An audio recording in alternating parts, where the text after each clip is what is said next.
Здравствуйте, на телеканале «Новый век» программа «Вызов 112», в студии Матвей Опросин. И сегодня мы расскажем о крупной аварии в поселке Новониколаевске. Пострадала девушка-водитель «Шевроле». Покажем причину переполоха в доме на улице Октябрьская. Я не понял сначала, я вышел. Реально чувствую, воняет. И почему его жители так боятся огня. А также обнаружение подпольной нарколаборатории в Казани. И как пенсионер в Бугульме отдал 500 000 за лечение несуществующего человека. А на фоне были какие-нибудь крики, типа женщина плакала или еще что-то? Нет, не было. Все это прямо сейчас. Девушка-водитель «Шевроле» пострадала в результате крупной аварии в поселке Новониколаевский. Она двигалась по главной дороге от трассы М7 в сторону Казани. В это время со второстепенной дороги выезжал водитель «Рено».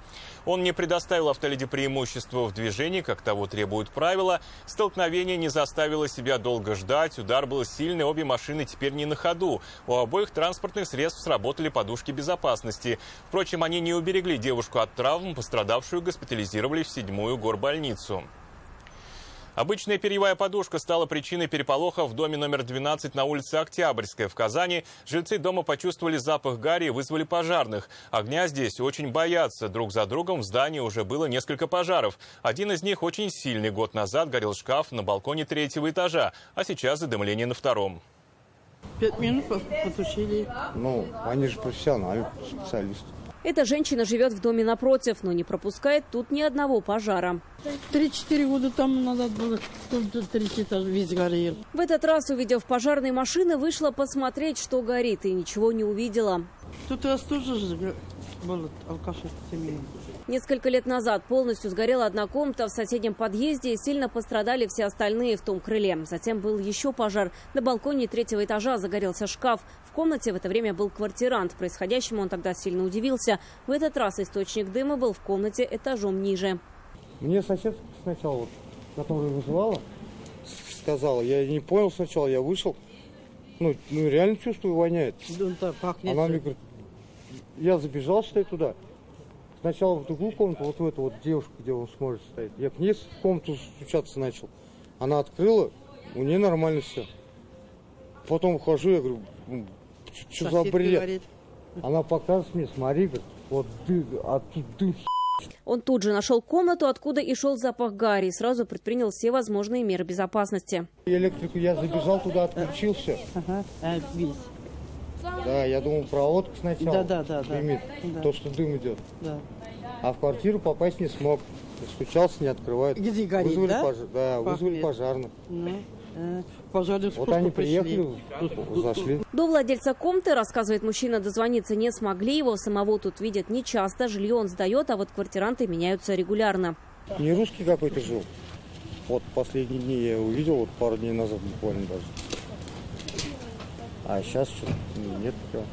Открыть дверь было некому, ее пришлось сломать, и на балконе обнаружили источник задымления, перьевую подушку.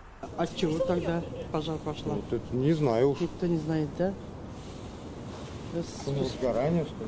Сама себе сгорали? Впрочем, одна версия причин возгорания у жильцов дома была. Она может объяснить возгорание шкафа во время предыдущего пожара. Все курят так.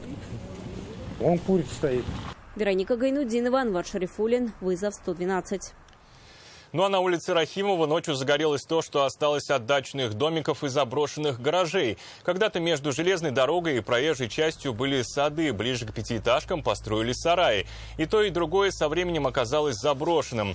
Территорию полюбили охотники за металлом, тут часто обжигают провода от изоляции. Пункт приема лома совсем недалеко. Здесь же нашли укромный уголок и любители выпить.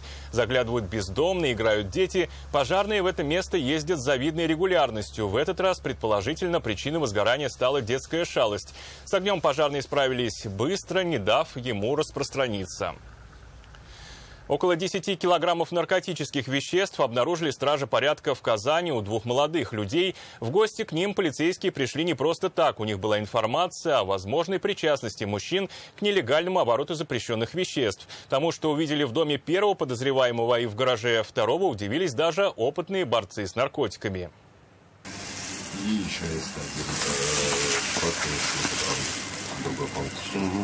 Растения определенного вида и сорта тут культивировали по всем правилам аграрной науки для получения головокружительного урожая. Траве, как убедились стражи порядка, такая забота явно нравилась. Из небольшого помещения растения увозили на экспертизу мешками.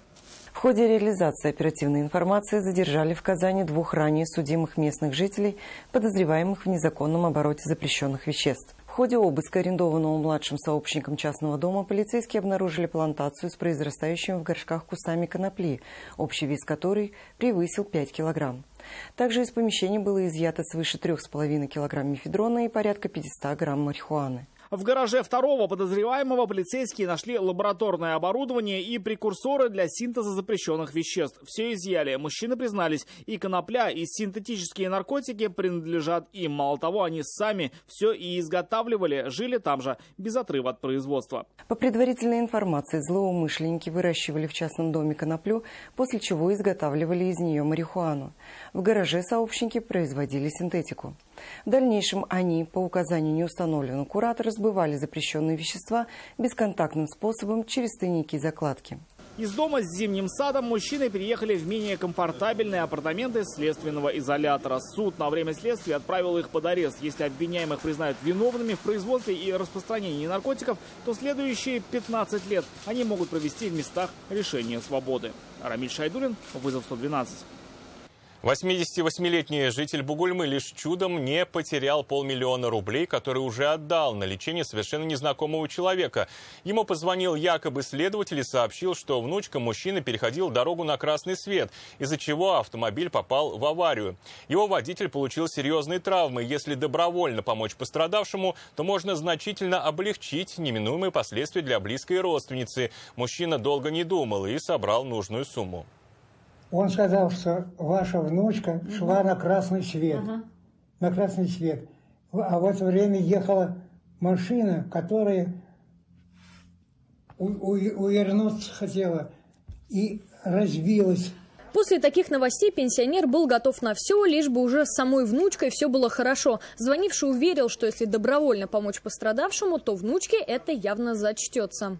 А на фоне были какие-нибудь крики, типа женщина плакала или еще что-то? Нет, не было. Он сам один говорил? Да, один говорил. Он говорил, но периодически передавая вот этой внучке, как будто.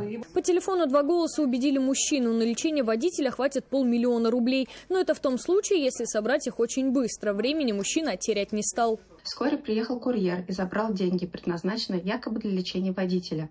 Позвонив родственнице и выяснив, что никакого дорожно-транспортного происшествия не было, житель Бугульмы понял, что его обманули. Курьера задержали быстро. Сумка с деньгами была при нем. 31-летний мужчина рассказал, он периодически подрабатывает в такси. Купил смену, взял заказ до Казани. Надо было всего-то отвезти сумки. Заказчица рассказала, что гостила у матери и забыла вещи. Ради них проделывать такой путь еще раз не хотела. Мужчина поверил, согласился и приехал по адресу. Открылась дверь.